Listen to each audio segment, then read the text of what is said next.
सभी को जन्माष्टमी की बहुत बहुत बधाइयाँ, बहुत बहुत शुभकामनाएँ। और आज जन्माष्टमी का महान पर्व है, व्रत है और बहुत ही पावन पवित्र दिन है। भगवान कृष्ण सभी के फेवरेट हैं और सभी के आराध्य देव हैं। बचपन से ही मैं इनका व्रत रखती आई हूँ और जहाँ से मैं बिलोंग करती हूँ वहाँ पर इनकी जन्मदिन को बहुत धूमधाम से मनाया जाता है। एक भव्य मंदिर है वहाँ भजन लाल का मंदिर, वहाँ पर प्रसिद्ध कीर्तन मंडली आया करती थी और 56 तरीके के भोग मिठाइयाँ चढ़ाई जाती थी। काफ़ी बड़ा और भव्य मंदिर है और भजन मंडली कीर्तन होते थे। और सबसे अच्छी बात है कि सिकंदराबाद में भव्य झांकियाँ लगती थी और बहुत बड़े स्तर पे झांकियाँ लगती थी और पूरा मार्केट के साथ साथ जितने भी मंदिर थे वहाँ पर झांकियाँ लगती थी। वहाँ कृष्ण जी का एक मंदिर था जो मेरे स्कूल के बिल्कुल सामने था, वहाँ पर हम अक्सर ब्रेक में जाया करती थी पूजा पाठ के लिए। और आज के दिन खास तौर पे सारे घर की लेडीज़ इकट्ठे होके सारे परिवार इकट्ठा होकर झांकियों को देखने जाता था। तो मेरे स्कूल के सामने ही एक कृष्ण राधा का मंदिर था, उसमें कृष्ण जी की विभिन्न मूर्तियाँ थी और हम लोग अक्सर वहाँ जाते थे पूजा पाठ के लिए। और जन्माष्टमी के दिन तो ख़ास तौर पे जितने भी मंदिर थे जो घर के आसपास थे या जितने भी मंदिर में हम जा सकते थे उतने मंदिर में हम जाया करते थे। भजन लाल के मंदिर में वहाँ एक मूर्ति थी भव्य और वहाँ 56 तरीके के भोग चढ़ते थे, कीर्तन होते थे, भजन होते थे और रात के 12 बजे के बाद वहाँ प्रसाद बढ़ता था। तो जहाँ से मैं बिलोंग करती हूँ वहाँ पूजा पाठ बहुत थी और भगवान कृष्ण की तो बहुत ही भव्य लेवल पर जन्माष्टमी मनाई जाती थी। और सबसे बड़ी बात है कि हमारे घर में पूरे दिन पंजीरियाँ बनती थी 5-6 तरीके की, घी की एक बर्फ़ी बनती थी और मखाने की खीर। और रात के लिए रात के 12 बजे के बाद हम लोग व्रत खोलते थे। तो जन्माष्टमी का जो व्रत है, जो दिन है वो बहुत भव्य और बड़ा है और बहुत पावन है। भगवान कृष्ण सारी दुनिया की आराध्य देव हैं और 16 कलाओं से परिपूर्ण हैं। मैंने कविता लिखी उनके ऊपर 2-3 और 3-4 न्यूज़पेपर में मेरी कविताएं आई हैं। आज मैंने फेसबुक पर और बहुत सारी जगह अपनी कविताएं डाली हैं और मैं भविष्य में भजन की कैसेट भी रिलीज़ करना चाहती हूँ, मेरी प्लानिंग चल रही है। बस मैं कोशिश में लगी हुई हूँ। हेल्थ के कुछ इश्यूज़ थे, इसकी वजह से थोड़ा डिले हो रहा है। अभी मेरा एक्सीडेंट हुआ था, हाथ में काफ़ी चोट लगी थी और अब थोड़ा ठीक फील कर रही हूँ। लेकिन मेरा ये है कि मैंने 2-3 जो कविता लिखी थी वो न्यूज़पेपर में मेरी आई हैं और मैंने काफ़ी जगह यूट्यूब पर, फेसबुक पर, इंस्टा पे अपनी कविताओं को मैंने अपलोड किया है। मैं थोड़ा बहुत ठीक ठाक लिख लेती हूँ और गा भी लेती हूँ, तो भविष्य में मैं सिंगिंग करना चाहती हूँ। मैं भजन की कैसेट निकालना चाहती हूँ और उसमें भगवान कृष्ण के भजन तो आप जानते हैं कि सबसे ज़्यादा भगवान कृष्ण के ऊपर भजन लिखे जाते हैं या गाए जाते हैं। तो कल से तैयारी हो रही है, सुबह से मैं तैयारी कर रही थी घर में और मैंने बेलपत्तर के पत्तों पे इनका नाम लिख के भगवान शिव पे भी अर्पण करना है, जो मैंने तैयार कर लिया है। तो शाम को हम मंदिर में जाएंगे। मंदिर में बच्चों, छोटे छोटे कॉलोनी के बच्चे भजन कीर्तन करते हैं और कृष्ण राधा के गाने पे नृत्य करते हैं। वो एक अद्भुत दृश्य होता है। अगर पॉसिबल हो तो मैं कैप्चर करूँगी। और जन्माष्टमी के दिन मैं मंदिर ज़रूर जाती हूँ अनिका को लेकर और बहुत अच्छा दिन है। आप सबको जन्माष्टमी की बहुत बहुत बधाइयाँ, बहुत बहुत शुभकामनाएँ।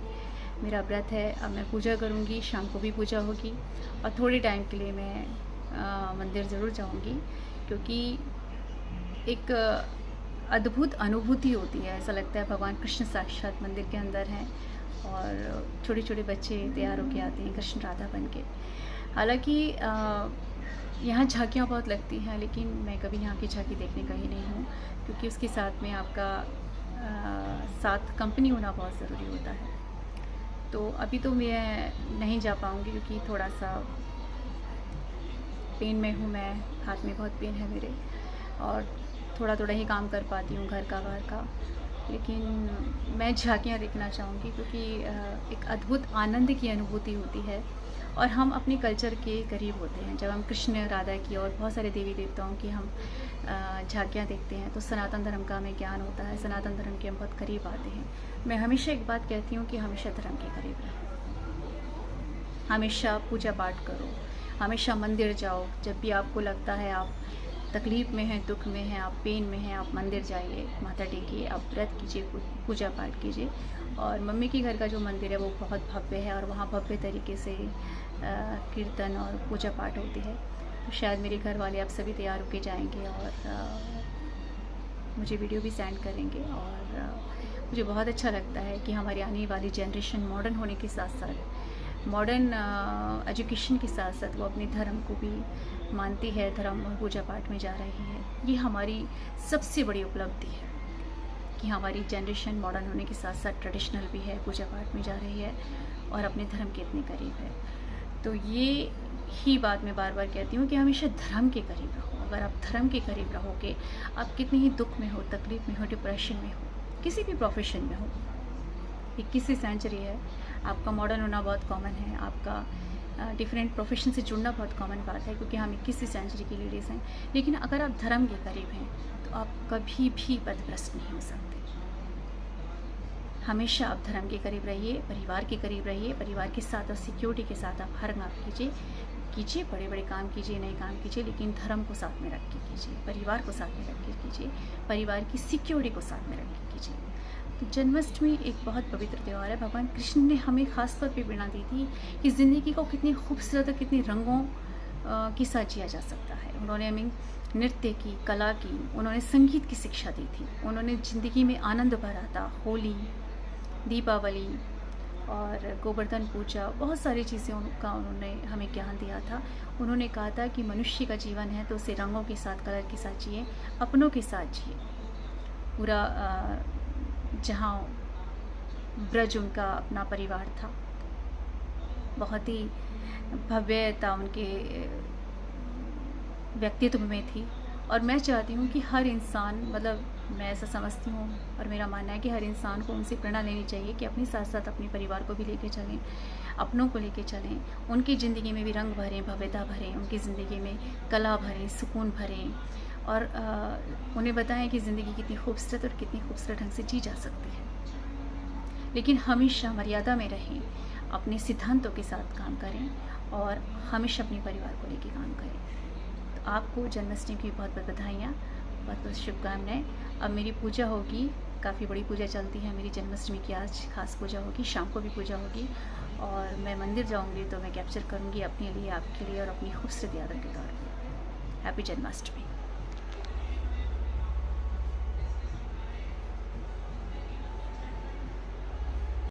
इस तरह पूजा हो गई है। ये मैंने कुछ बेल पत्थर हैं, इन पर मैंने पीले चंदन से राम राम लिखा हुआ है और अनिका का हाथ लगवाकर भगवान शिव पर आज के दिन अर्पण करना है। सोमवार भी और जन्माष्टमी का ख़ास दिन भी है, तो ये बहुत अच्छा रहता है। बेल पत्थर पे पीले चंदन से ईश्वर का, श्री राम का नाम लिखें, भगवान कृष्ण का नाम लिखें और लाल चंदन भी लगा दें उस पर।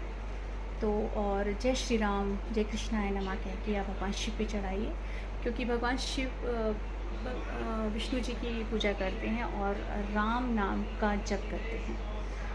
तो अगर राम नाम लिख के, कृष्ण जी का नाम लिख के आप उन पर चढ़ाते हैं तो बहुत प्रसन्न होते हैं। तो ख़ास तौर पे मैंने अनिका के लिए किया है, अपने बच्चों के लिए ख़ास तौर पे ये उपाय करना चाहिए। और आज खीर भी बनेगी, केसर डाल के, मिश्री डाल के, मिश्री और केसर खीर बन के, और माखन और मिश्री ये पहले ही भगवान कृष्ण को भोग लगता है और इसके बाद में वो बच्चों में बढ़ता है। खीर लड़कियों में बढ़ती है और माखन और मिश्री लड़कों में बढ़ता है। वैसे तो आपकी श्रद्धा है, कितना बांट सकते हैं, लेकिन 11 लड़कियों को और 11 लड़कों को आप ज़रूर ये दें। ये बहुत अच्छा रहता है आपके लिए, आपके पूरे परिवार के लिए। तो अब मैं थोड़ा सा, मेरी पूजा ख़त्म हो गई है, अब मैं थोड़ा सा कुकिंग का काम करूँगी, थोड़ा सा मैं फलाहार लूँगी और उसके बाद में मैं खीर वगैरह बनाने की तैयारी करूँगी और उस खीर को लेके शाम को मैं मंदिर में जाऊँगी भगवान कृष्ण को भोग लगाने के लिए। तो आपको जन्माष्टमी की बहुत बहुत बधाइयाँ, बहुत बहुत शुभकामनाएं। जी प्रकट हो गए। वाह रघुनाथ जी, हम आपकी इस प्रसाद भक्ति से प्रसन्न हुए और आपको टोका है एकादशी ने, तब भगवान ने एकादशी के पांव पकड़ के उल्टा लटका दिया। आज से तुम यहाँ मंदिर के बगल में रहोगी। और सुनो, जगत में एकादशी काम करेगी, पर ये जगन्नाथपुरी है, यहाँ एकादशी करने का पुण्य सबको मिलेगा, पर यहाँ करेगा कोई नहीं, क्योंकि एकादशी के दिन भी चावल खाना है। राधे कृष्णा कृष्णा। शाम का वक्त हो गया है, पूरा दिन पूजा पाठ में गया है और मैंने ठाकुर जी की खीर बना ली है, पैक कर दी है और बाकी सामान को मैंने इस बैग में रख दिया। इसमें बेलपत्र के पत्ते हैं, मिश्री माखन है और कुछ सामान है पूजा का। तो पूरा दिन पूजा पाठ में निकल गया और बहुत अच्छा लगा। बहुत बड़ा दिन है, भव्य दिन है और मैं मंदिर जाके और प्रसाद का भोग लगा के बच्चों में लाई। सो बहुत अच्छा लगा। पूरा दिन घर पूजा में चला गया और पूरे दिन रूम में, क्योंकि शिमारू चैनल पर 12 बजे से भागवत कथा आ गई थी, अनिरुद्ध जी की शिमारू चैनल पर।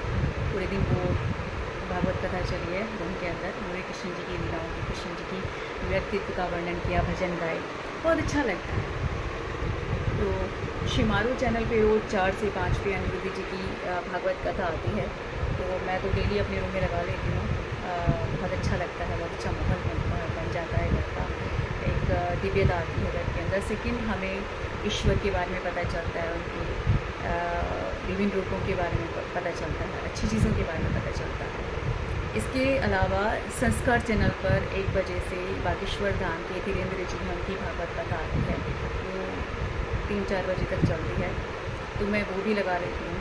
और इससे क्या होता है कि बहुत ज़्यादा नॉलेज होती है, अंदर जो दुख है, तकलीफ़ है, अशांति है, वो अपने आप खत्म हो जाएगी। अगर 15 दिन भी आप इसे अपने रूटीन में अपने घर में चला लेंगे तो आपके अंदर बहुत बड़ा आपके व्यक्तित्व में बहुत बड़ा परिवर्तन आएगा।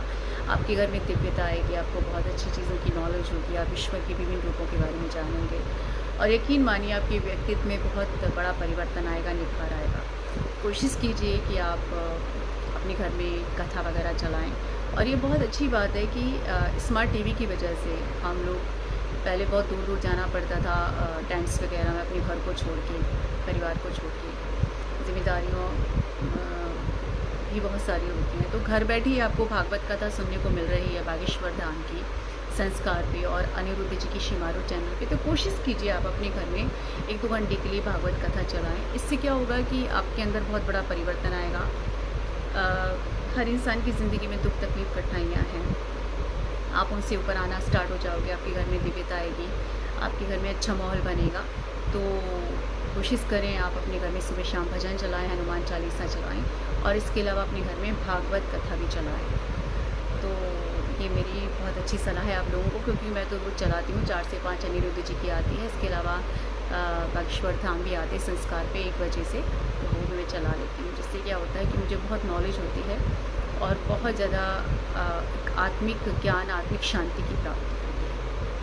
तो ये मन की बातें हैं, आपस की बातें हैं और हर अच्छी चीज़ शेयर करनी चाहिए अपने माध्यम से। जो भी आपके पास माध्यम है, मेरे पास माध्यम है, मैं आपसे शेयर कर रही हूँ। और बाकी आप सबको राधे राधे, कृष्णा कृष्णा जन्माष्टमी की शुभकामनाएँ।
कृष्ण गोविंद हरे मुरारी, हे नाथ नारायण वासुदेवा। श्री कृष्ण गोविंद हरे मुरारी, हे नाथ नारायण वासुदेवा।